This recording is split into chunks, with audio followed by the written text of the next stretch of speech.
Many people who have watched Disney's Snow White and the Seven Dwarfs know it is a classic tale about love overcoming the cruel force of a jealous and wicked queen, who desires the heart and beauty of Snow White. We watch as the queen transforms into an old witch and tricks Snow White into eating a poisonous apple, sending her off into a deep sleep until she awaits true love's kiss. Lucky for Snow White, the prince comes along and awakens her from her otherwise eternal slumber, and they ride off on his white horse to his castle in the distance, and they live happily ever after. A perfect fairy tale ending. Except, that's not what the story is really about. Turns out, this Disney ending was merely a sugarcoating of what really happened, and that the true ending of the story is much deeper than you think. Though we see Snow White happily returning to the prince's castle at the end of the story, a theory has been brought up suggesting that the prince may have actually been an angel of death, taking Snow White to the afterlife. Now, before we explain further, if you're a fan of all things Disney and Pixar, be sure to hit that like and subscribe button to ensure you don't miss any of our magical uploads.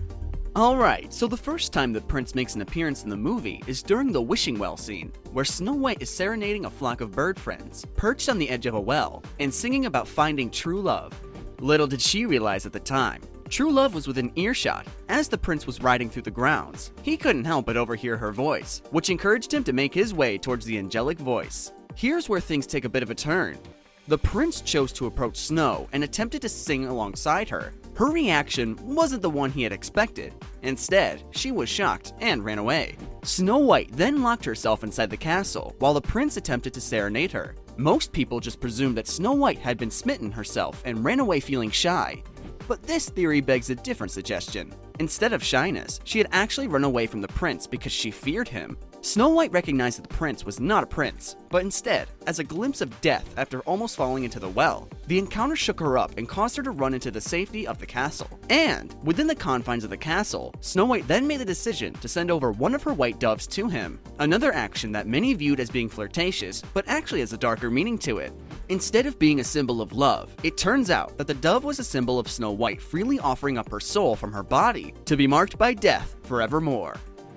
At the end of the movie, Snow White bites into a poisoned apple and is sent into a seemingly eternal slumber, and her 7 dwarf companions place her inside a glass coffin to mourn her. It isn't long after that, the prince comes riding in again, specifically on top of a pristine-looking white steed. And for those of you who don't know, tales about the Angel of Death explain that he is always depicted riding atop of a white horse. When the prince gives Snow White a single kiss, he appears to break the curse and awaken her from her sleep. But what really ends up happening is he gives her the kiss of death instead, or, as folklore would explain it, he took the breath of life from her and finishing what the poison apple had started. Snow White then gives each of her 7 friends a kiss goodbye before getting on the prince's horse and riding off into a clearing. As the two ride off, they stop for a moment on a hilltop and gaze romantically into the sunset. And in that sunset, nestled between the clouds, they see a castle that appears to be surrounded by a golden hue, and they ride off to live happily ever after. Except in reality, the kingdom that we see the pair ride off into actually happens to be the kingdom of heaven. That's why it's depicted so beautifully and almost awe-inspiring.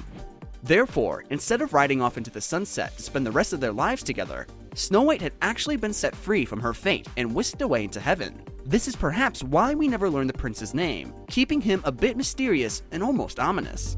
And if this theory seems a little too far-fetched for you to believe, just wait until you hear the history behind the woman who Snow White was allegedly based off of. Going back all the way to the mid-1500s, there was an absolutely stunning young woman that went by the name of Marguerite von Waldeck. Marguerite was beloved throughout her small-town mining community. The town had the same name as she did, Waldeck, and it was located in northwestern Germany.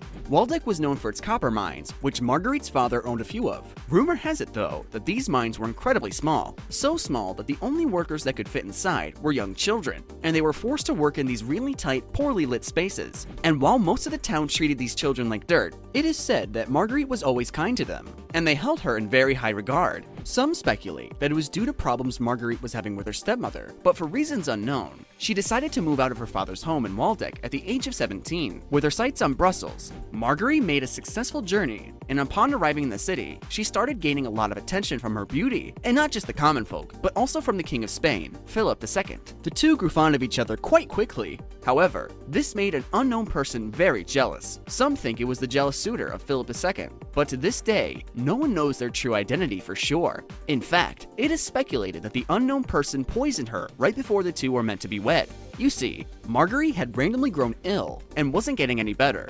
Immediately, people suspected that she was poisoned, being that she was in good health right before the sudden sickness. As Marguerite wrote out her last will and testament, it was noted that her hands were shaking, so much so that many suspected that she had developed tremors, which is a major symptom of poisoning. Sadly, it was not much longer after this that Marguerite had succumbed to her illness and passed away at the young age of 21.